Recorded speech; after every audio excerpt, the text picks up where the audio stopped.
الرحیم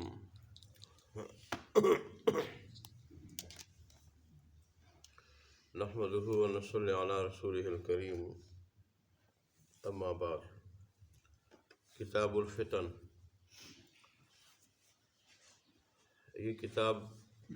فتنوں کے بیان میں ہے۔ فتنے کی جمع ہے اور فتنے کے کئی معنی آتے ہیں۔ آزمائش کو، امتحان کو بھی کہا جاتا ہے، بے دینی گمراہی کو بھی کہا جاتا ہے، مال و دولت کو بھی کہا جاتا ہے، عذاب کو بھی کہا جاتا ہے، اسی طرح بیماری، جنون، محنت، عبرت، بہت سارے معنی اس کے آتے ہیں اور یہاں اپنے معروف معنی میں ہیں، جیسے مختلف قسم کی مصیبتیں، آزمائشیں۔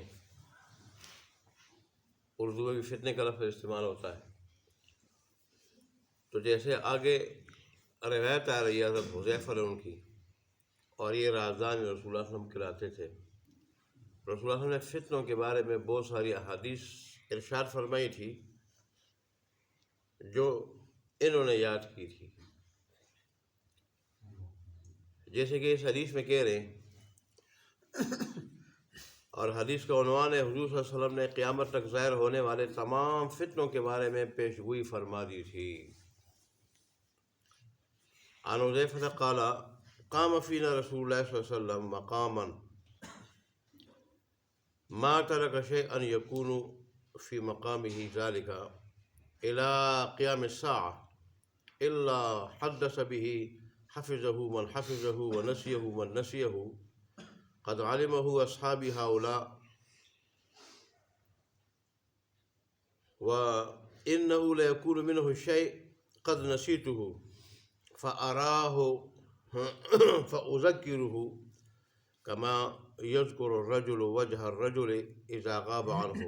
ثم إذا رآه عرفه، متفق علیہ۔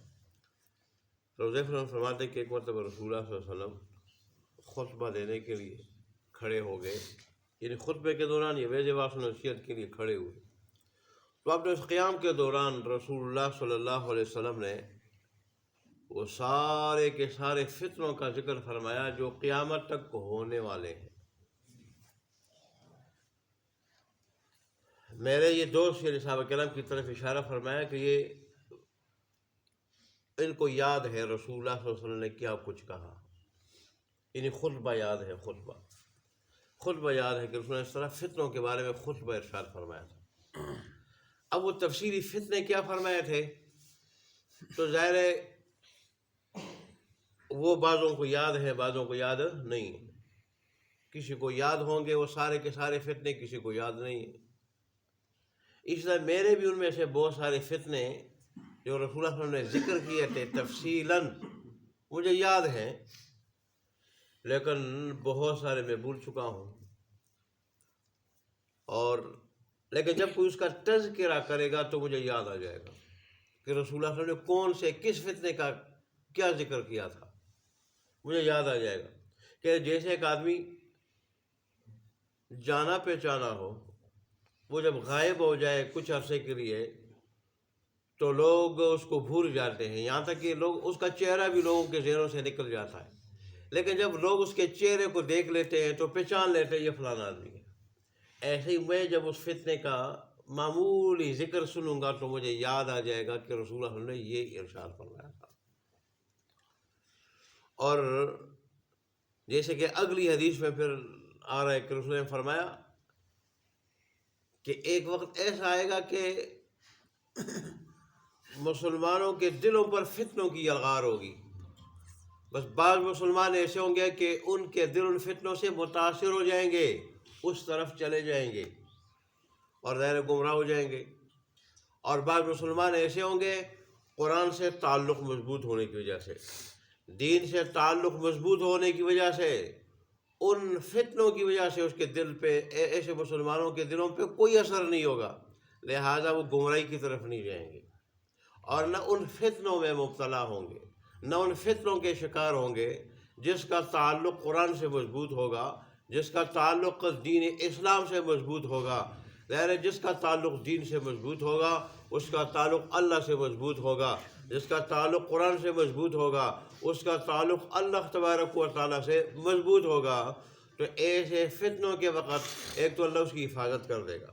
ان فتنوں کا شکار نہیں ہوگا، اور دوسرا اگر وہ گمراہی کے فتنے ہوں تو گمراہ نہیں ہوگا، وہ اپنے سالم ایمان کے ساتھ، کامل ایمان کے ساتھ جیسے وہ دنیا میں زندگی گزار رہا ہوگا ایسے وہ اللہ تبارک و تعالیٰ کے پاس پہنچ جائے گا، اور پھر ادھر رب کی طرف سے رب کی خوشنودی کی بشارت فرشتے سنائیں گے۔ خود رب کے سامنے جب جائے گا تو رب سنائے گا کہ دنیا میں تو اس حال میں رہ رہا تھا، میں تجھ سے راضی تھا اور آج بھی میں تجھ سے راضی ہوں، تو اپنا مقام دیکھ لے گا۔ ایسے رسول اللہ صلی اللہ علیہ وسلم نے ایک ایک فتنے کا ذکر کیا ہے، جیسے اس کتاب الفتن کے عنوان سے جو انہوں نے باب جو سرخی قائم کی ہے، اس سرخی میں اور عنوان میں اس کا ذکر آئے گا۔ اور جیسے رسول اللہ نے فرمایا کہ سب سے بڑا فتنہ میری امت کا وہ دجال کا فتنہ ہے، اور پھر رسول اللہ نے اس سے بچاؤ کے طریقے بھی بتائے۔ ایک تو فرمایا کہ سورہ کہف کی تلاوت جو کرے گا وہ ان فتنوں سے بچ جائے گا، اور اگر پوری کی پوری سورہ کہف کی تلاوت کوئی نہیں کر سکتا، ابتدائی 10 آیات کی کوئی تلاوت کرے گا تو بھی دجال کے فتنے سے بچ جائے گا۔ اور اصل تو میرے رب کا فضل اور کامل ایمان ہے، جیسے صحیح حدیث کے اندر آیا ہے کہ جو آدمی کامل الایمان ہوگا، دین پہ اس پہ کامل ایمان ہوگا، کامل عمل ہوگا، دین پہ کامل عمل دین پہ ہوگا، دین پہ مکمل چلنے والا ہوگا، دین کا پابند ہوگا، تو اس کو دجال کے یہاں کافرہ کافر یہ نظر آ رہا ہوگا، اور وہ پھر دجال کے فتنے کا شکار نہیں ہوگا۔ دیکھیں کامل ایمان اتنی قیمتی چیز ہے، دین کی پابندی، اللہ تبارک و تعالیٰ کے احکام کی پیروی اور مکمل ان پہ عمل اتنی قیمتی چیز ہے۔ دجال جیسا بڑا فتنہ جس سے رسول اللہ خود فرماتے تھے میں اپنی امت پہ سب سے زیادہ دجال کے فتنے سے ڈرتا ہوں۔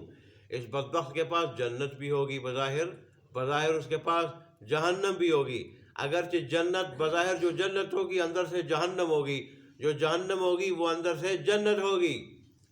اور یہ قتل بھی کر سکے گا، قتل کے بعد پھر زندہ بھی کر سکے گا، یہ بارش بھی برسا سکے گا، اللہ نے اس قدر اس کو اختیار دیا ہوگا۔ اور میرے ذہن میں اب بھی میرے رب نے یہ نقطہ ڈالا، اس نقطے کی بنیاد اللہ دنیا کو دکھائے گا کہ کامل ایمان اتنی بڑی زبردست میری نعمت ہے کہ کامل ایمان کی وجہ سے میرے کامل ایمان بندے اس زبردست فتنے سے بھی بچ جائیں گے، اور دجال کے گمراہ کرنے سے گمراہ نہیں ہوں گے، بلکہ جیسے پہلے وہ بچے ہوئے تھے